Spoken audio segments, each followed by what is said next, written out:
17. R&B stars who were forgotten after one hit.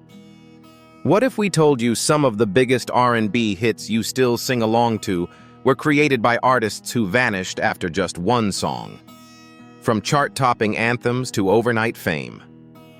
These 17 stars had the world at their feet, then disappeared from the spotlight without a trace. Why did their careers fade so fast? What went wrong behind the scenes? Get ready for shocking truths, forgotten names, and iconic tracks that still live rent-free in your head.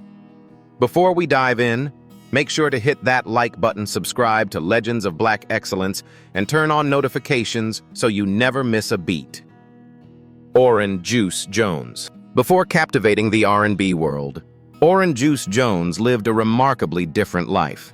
Born in Houston and raised in Harlem, he graduated from the prestigious U.S. Naval Academy in 1981, becoming a commissioned officer in the Marine Corps. However, a passion for music soon eclipsed his military ambitions. In 1986, Jones made history as the first artist signed to OBR Records, a Def Jam subsidiary created to spotlight soul and R&B talent. His debut album, Juice, featured the hauntingly memorable track, The Rain. The song told the raw spoken word story of a man confronting betrayal, blending moody production with dramatic flair. It became an instant sensation, reaching number 9 on the Billboard Hot 100 and reigning at number 1 on the R&B chart for 2 consecutive weeks. In the UK, it also climbed to number 4.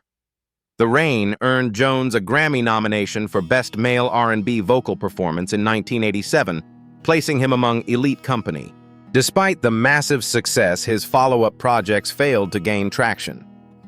His duet with Allison Williams, How to Love Again, didn't chart, and subsequent albums struggled commercially. In a surprising pivot during the late 1990s, he collaborated with adult film star Midori, recording a duet for his 1997 album Player's Call, and appearing on her track 5 to 1015 for a niche rock compilation. These ventures did little to revive his career. After his final album and single in 1997, Oran quietly exited the music industry. He has maintained an extremely low profile ever since choosing privacy over public life. Although labeled a one-hit wonder, The Rain remains a staple of 80s R&B and a masterclass in storytelling through song. His brief moment in the spotlight left a lasting impression that still resonates today. Johnny Kemp. Johnny Kemp's path to musical fame was a testament to persistence, talent, and perfect timing. Born in Nassau, Bahamas, he began performing professionally at age 13 before relocating to Harlem, New York to pursue greater opportunities. In the early 1980s, Kemp carved a niche as a behind-the-scenes force, writing songs, singing background vocals, and working with bands like Change and BB&Q. His silky voice and knack for catchy melodies gradually caught the industry's attention. In 1986, he released his debut album through Columbia Records, which included the modest R&B hit, Just Another Lover. But it was his sophomore effort, Secrets of Flying 1987, that propelled him into stardom. The standout track, Just Got Paid, became an anthem of late 80s nightlife. The song soared to number 1 on the U.S. R&B chart and peaked at number 10 on the Billboard Hot 100. It went gold, selling over 1 million copies, and earned Kemp Grammy recognition and a place in the new Jack Swing movement. Despite the breakout success, lightning didn't strike twice. His follow-up single Birthday Suit, featured on the soundtrack for the film Sing, managed only a modest number 36 peak on the Hot 100. Attempts to rekindle that initial spark with reworked versions of earlier material like Cover Girl failed to gain momentum. In the 1990s and 2000s, Kemp stepped away from mainstream attention, but remained musically active. He contributed to children's music group Sugar Beats, and occasionally performed at nostalgic events celebrating the R&B and New Jack Swing eras. Tragically, Johnny Kemp passed away in 2015 at age 55 after an accidental fall in Jamaica. Though his chart reign was brief, Just Got Paid endures as a feel-good classic, cementing Kemp's legacy as one of R&B's most beloved one-hit wonders. Ghost Town DJs. Ghost Town DJs carved their name into music history with a single track that would unexpectedly become a generational anthem, Twice. Formed in Atlanta, Georgia, the group was a collective of DJs and producers, including Rodney Terry, DJ Demp, Greg Street, and K.O. Their musical roots lay in the Miami bass sound of the late 80s and early 90s, but their goal was to create a smoother, more melodic blend of bass, hip-hop, and R&B. In 1996, the group released My Boo, a sultry track featuring then-unknown singer Virgo Williams, who stepped in at the last minute after the original vocalist, Akima Johnson, was unavailable. Released through Jermaine Dupri's So So Def label in partnership with Columbia Records, My Boo fused ethereal vocals with booming 808 bass, creating an atmospheric, danceable single that stood out. Initially, My Boo had modest success, peaking at number 31 on the Billboard Hot 100 and charting internationally, reaching number 3 in New Zealand. Despite its growing club presence, the song wasn't included on the group's official albums, and Ghost Town DJs disbanded shortly afterward, leaving fans with only a glimpse of their potential. 2 decades later, in 2016, My Boo experienced a remarkable resurgence thanks to the viral Running Man Challenge, a dance meme started by 2 high school students and picked up by athletes, celebrities, and media outlets. The song re-entered the Billboard charts, this time peaking at number 27, higher than its original placement, and climbed to number 10 on the R&B hip-hop songs chart.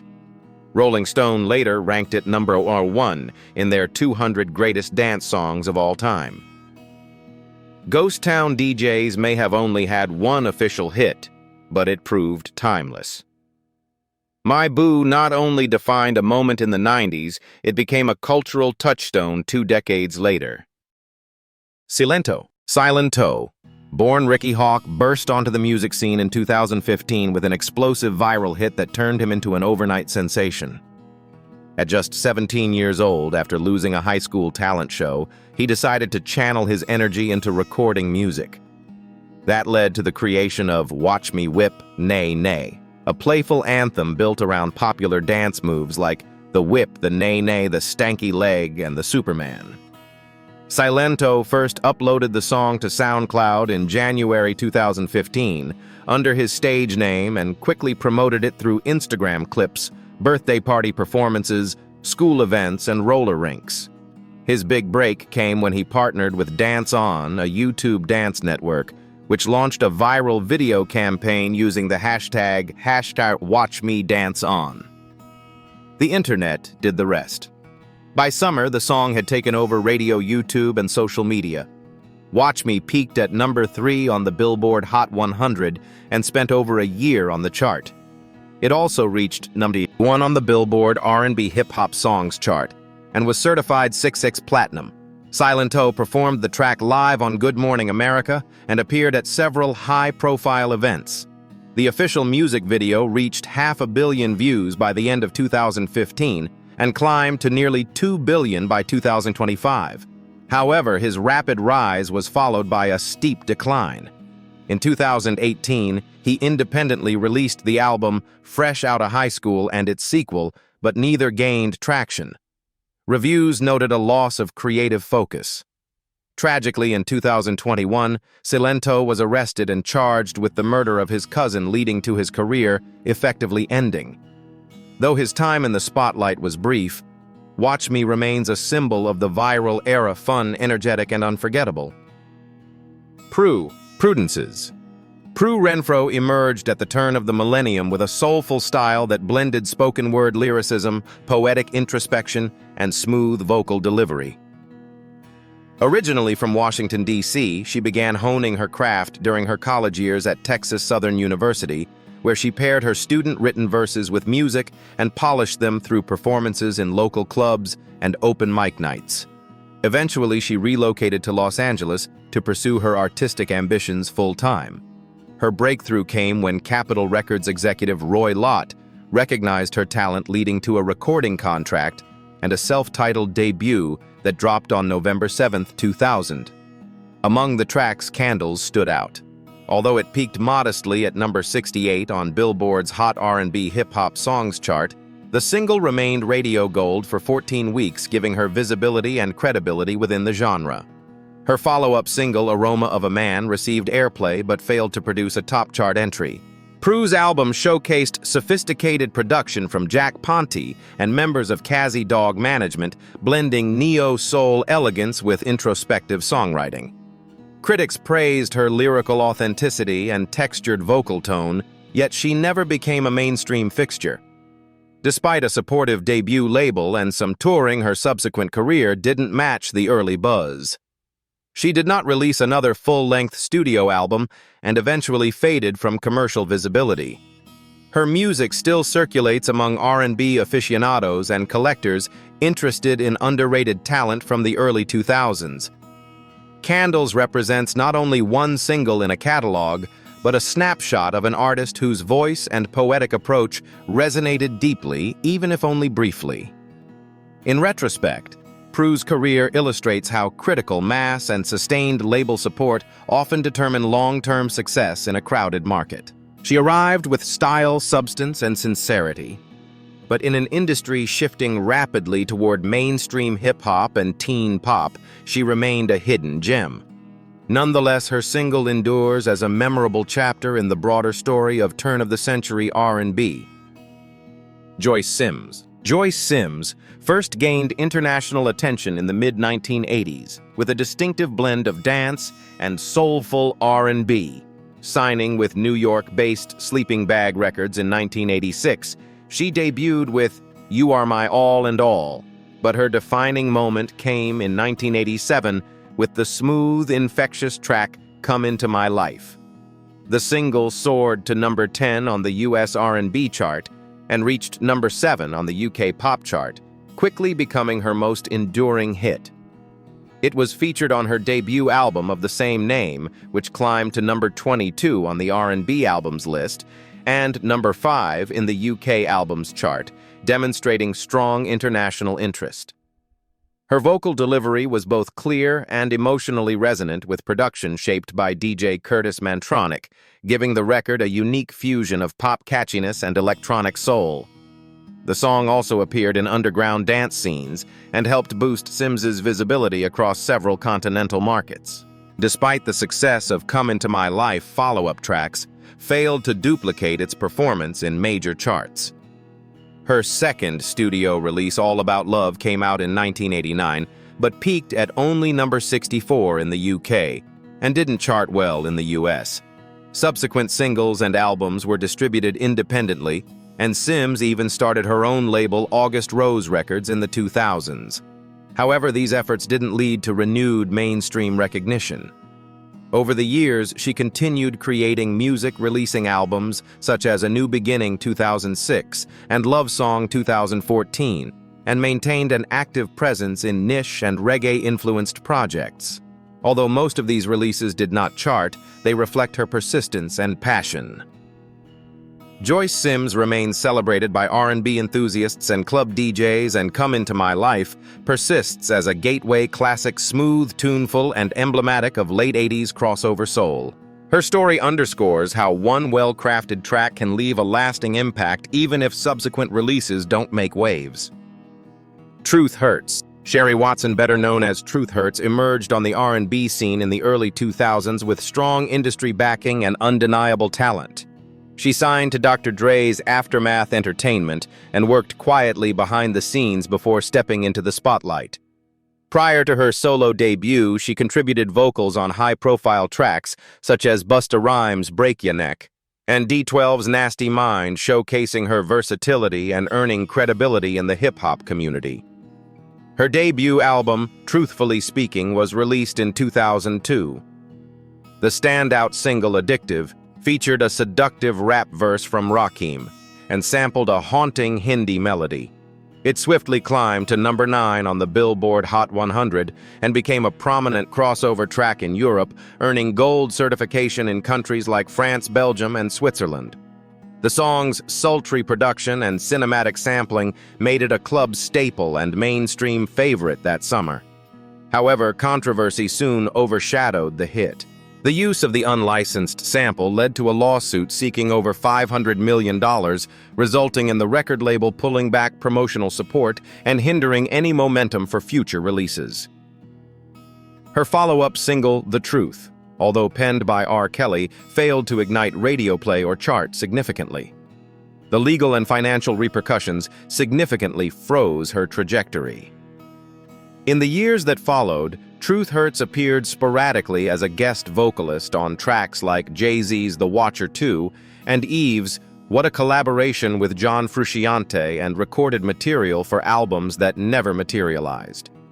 By 2011, even though she recorded additional songs, none reached mainstream attention. Though her time in the public eye was limited, Addictive remains a defining piece of early 2000s R&B history. It underscores how industry missteps and legal complications can derail a promising career. Still, the single holds a place in nostalgic playlists and reminds listeners of a brief moment when Truth Hurts seemed poised for superstardom. Mona Lisa. Kimberly Ledbetter, better known by her stage name Mona Lisa, began her journey singing in church choirs and competing in talent shows. Raised in Yonkers, New York after being born in South Carolina, she first caught the attention of island black music CEO Hiriam Hicks with a powerful a cappella performance at just 15, performing His Eye is on the Sparrow. His impression led to her recording contract and the formation of her public persona.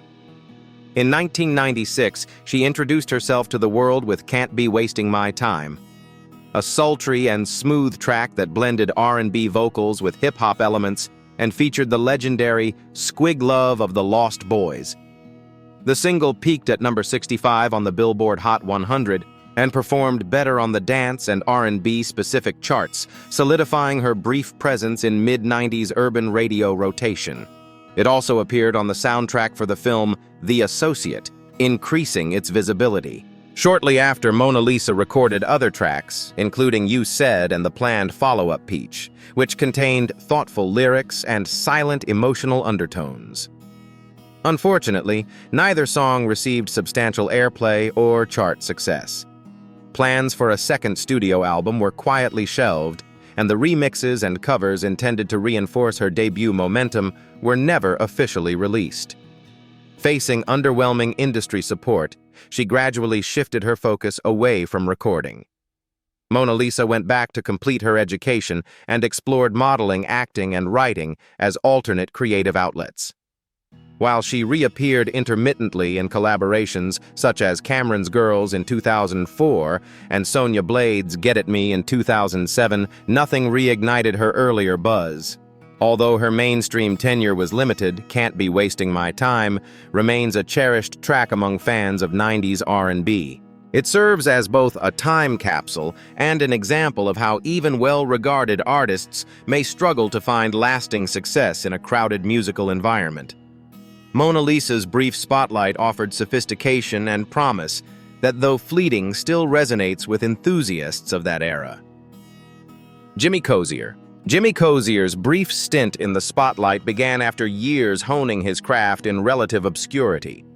Born to musical parents in Brooklyn, he was encouraged from an early age to perform at local events and family gatherings. He later extended his talents into songwriting, contributing to tracks for artists such as Janet Jackson, co-writing Girlfriend, Boyfriend, Lil' Kim, and Junior Mafia. These behind-the-scenes contributions earned him credibility and respect within the industry well before his chart breakthrough. The pivotal moment came in 2001 when Cozier was introduced to Clive Davis through industry connections, leading to a signing with J Records.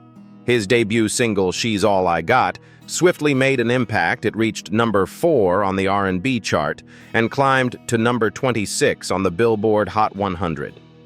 His self-titled album followed on July 9, 2001, securing a place on the Billboard 200 at number 165 and reaching number 15 on the R&B albums list, a strong showing for a first-time artist. Despite the early buzz, subsequent material failed to replicate the momentum. His next release, So Much to Lose, received mild attention, but didn't enter major charts. After J Records folded, Cozier focused on writing and producing music for artists including Chris Brown and Olivia. He eventually launched his own label, Cozy Music Inc., where he released lower-profile projects. Though his later work received some critical notice, it did not attract widespread radio play or sales. Cozier never formally stepped away from music. He continued writing, recording independently, and performing occasionally. However, mainstream success eluded him. She's All I Got remains his signature achievement and a reminder of just how elusive lasting recognition can be in the music business. In summary, Jimmy Cozier's career is a story of early promise, strong connections, and undeniable talent, but also of how industry shifts and changing audience tastes can prevent follow-through. His one hit left its mark, but long-term visibility proved much harder to maintain. Blue Cantrell. Texan-born Blue Cantrell first emerged behind the scenes singing backup for artists in the late 1990s before stepping confidently into the foreground.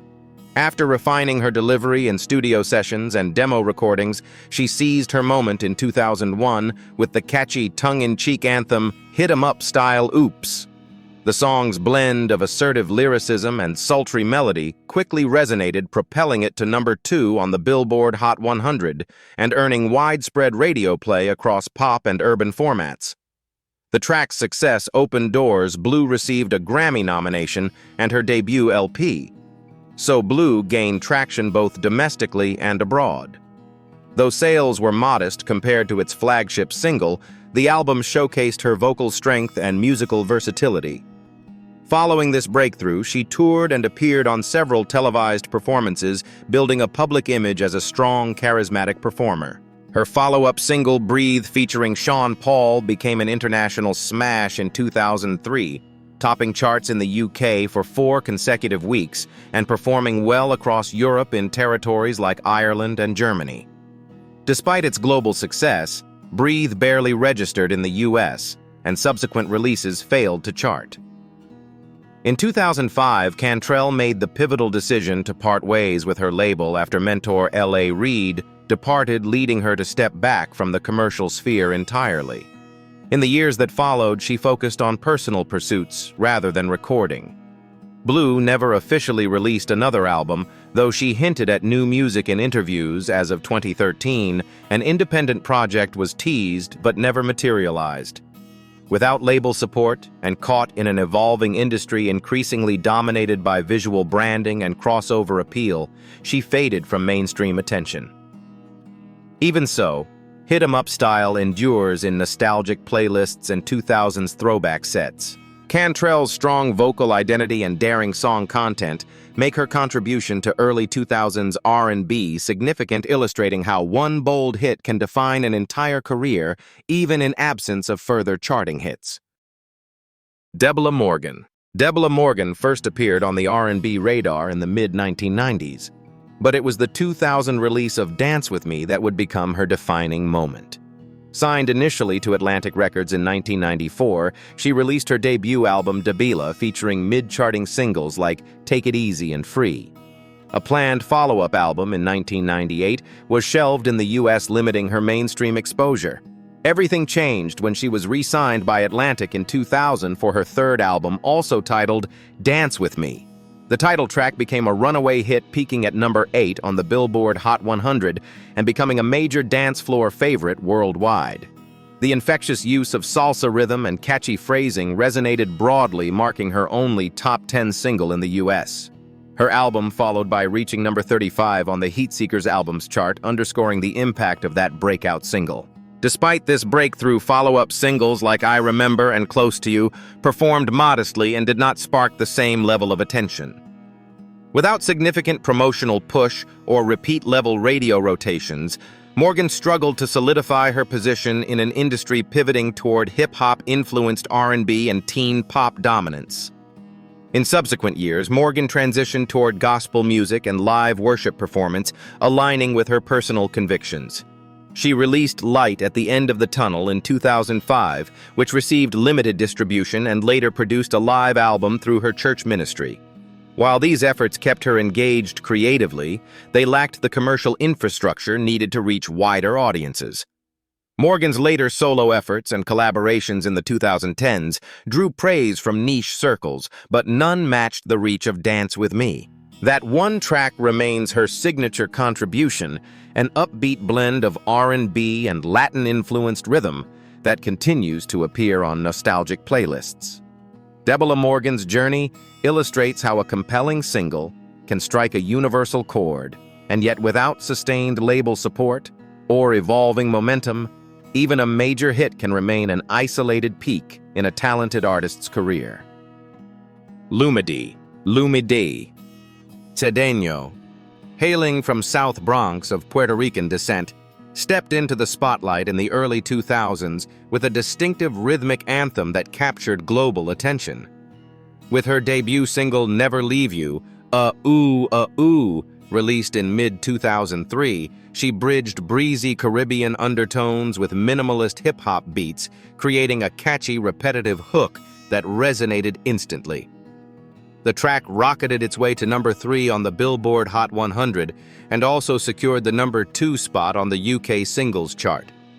Its international appeal was undeniable. Airplay on radio and television became ubiquitous, and dance clubs across Europe spun it regularly.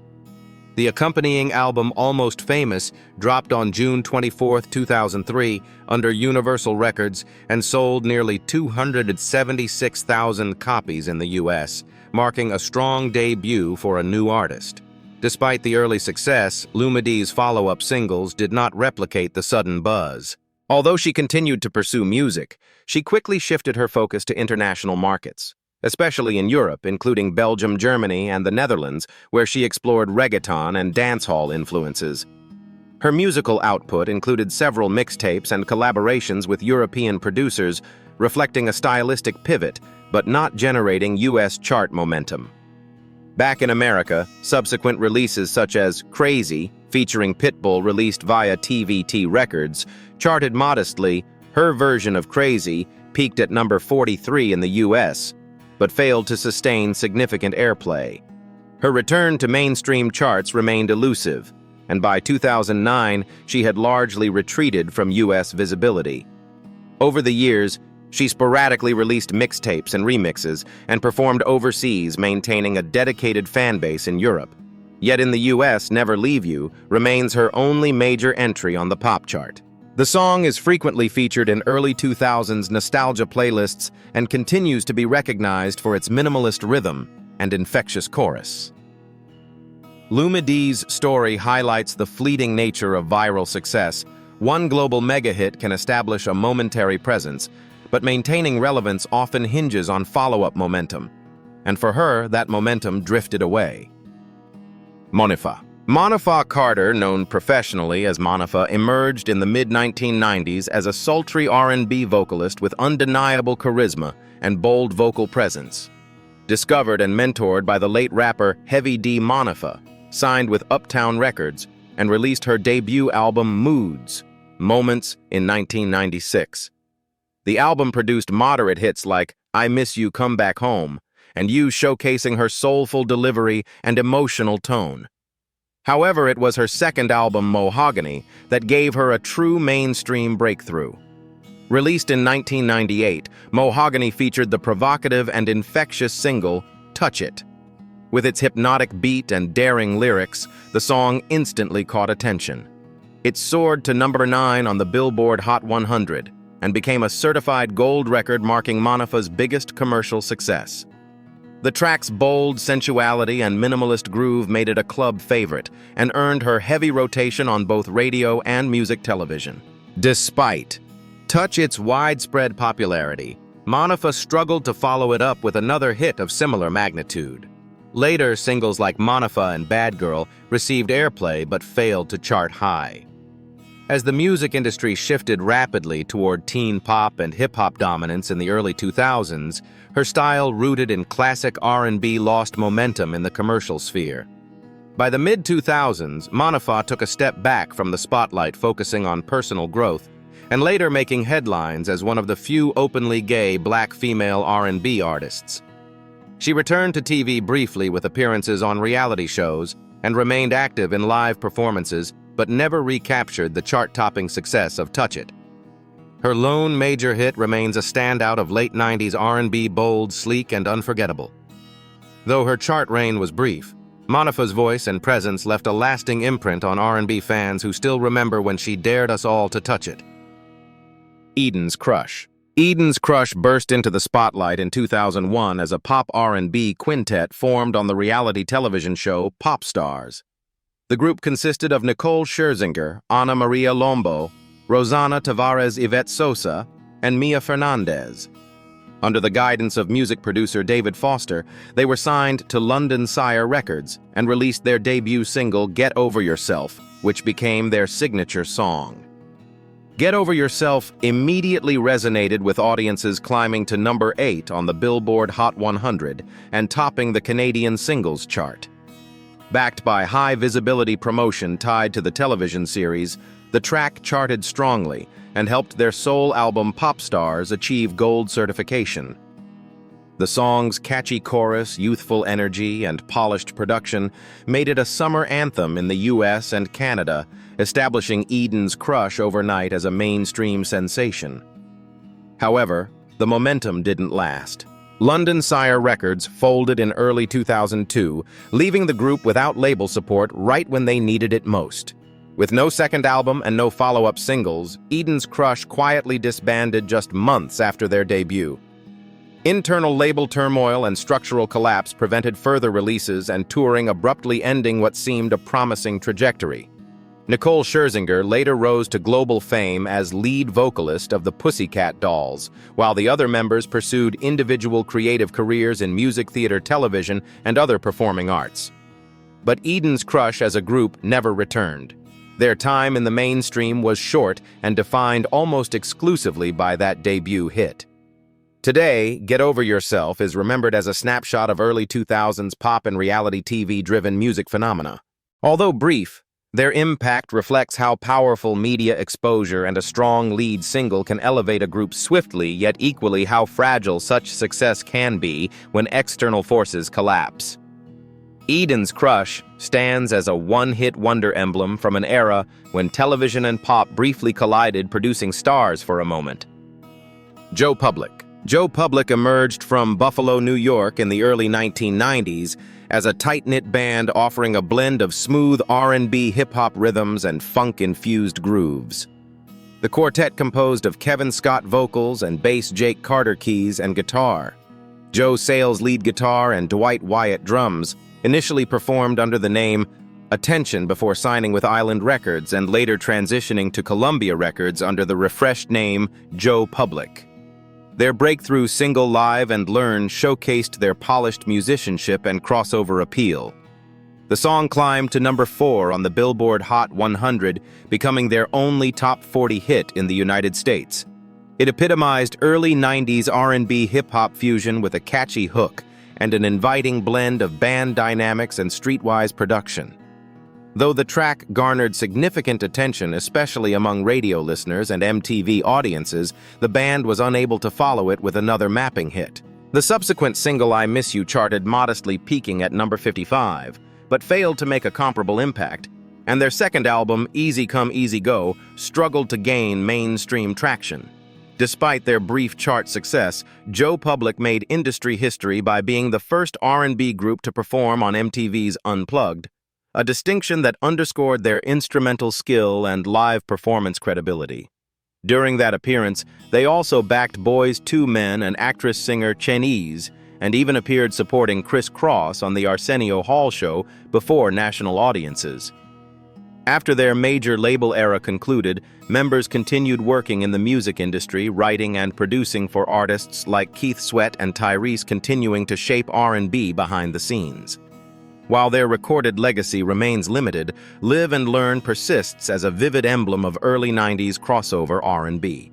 Joe Public's journey underscores how fleeting mainstream glory can be an artistically credible band with one massive hit behind-the-scenes contributions and a place in TV music history, yet still fading from public view without the momentum to propel them further. Anita Ward. Anita Ward, originally working as a school teacher in Memphis, Tennessee, took an unexpected turn into music late in the 1970s. In her mid-20s, she was offered an opportunity to record by Frederick Knight, who had written a disco track intended for another artist. Though initially hesitant, feeling the song was too youthful, Ward added maturity to the lyrics upon his encouragement, transforming it into the dance anthem, Ring My Bell. Released in 1979, the song became a global sensation. It soared to #1 on the Billboard Pop chart in the United States, as well as topping charts in both the UK and Canada. With its upbeat disco rhythm, catchy melody, and Ward's clear, expressive vocals, the track became one of the most recognizable dance records of the era. Despite the success, her debut album, Songs of Love, failed to produce other major singles, and a follow-up album, Sweet Surrender, only yielded minor chart action via the title track, which barely registered in the higher reaches of the Billboard chart. Following a serious automobile accident and the waning popularity of disco in the early 1980s, Ward's record label relations deteriorated. Plans for a third album were scrapped after internal disputes, and she increasingly stepped back from public life. In 1989, she attempted a localized release in Australia with a single called Be My Baby, which didn't chart, after which she devoted herself to family life, raising her daughter, and shaping her own priorities outside the music business.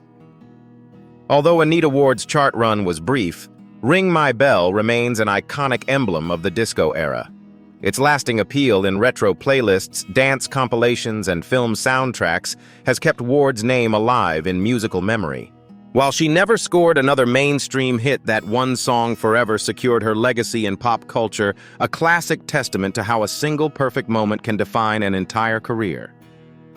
Sunshine Anderson. Sunshine Anderson emerged from Winston-Salem, North Carolina with a commanding voice and a signature mix of soulful R&B and pop sensibility. Her career breakthrough came in April 2001 when she unveiled her debut single, Heard It All Before.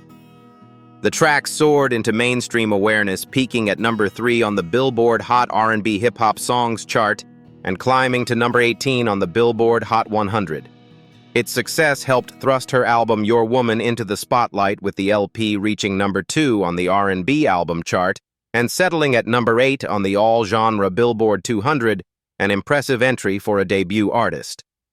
The emotional resonance of Heard It All Before, paired with Anderson's rich, expressive delivery, earned her both commercial and critical attention.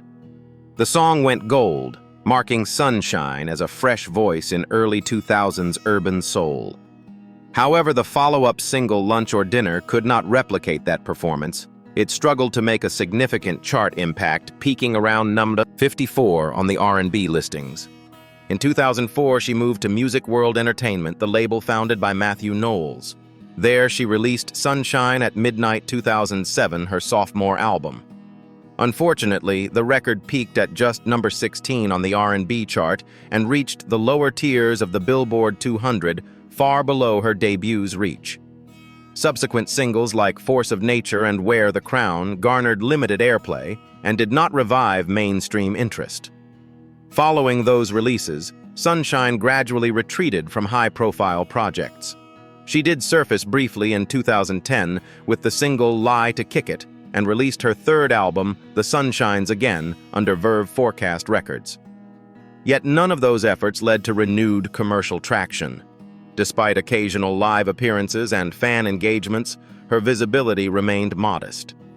Ultimately, Heard It All Before remains Sunshine Anderson's signature contribution, an impactful vocal performance anchored by honest lyrics and resonant melodies. Though further success eluded her, the single's enduring rotations on radio and nostalgia playlists ensure her moment in the limelight continues to echo. They had the voice, the charisma, and that one unforgettable hit. But what happened next still sparks debate. Were these 17 R&B stars victims of poor label support, bad timing, or just the brutal reality of a fast-moving music industry? One thing's for sure, their singles still play loud in our memories. Do you think they deserved more recognition? Or was their moment simply all they had? Let us know in the comments. Don't forget to like, share, and subscribe to Legends of Black Excellence for more untold stories from the heart of Black music history.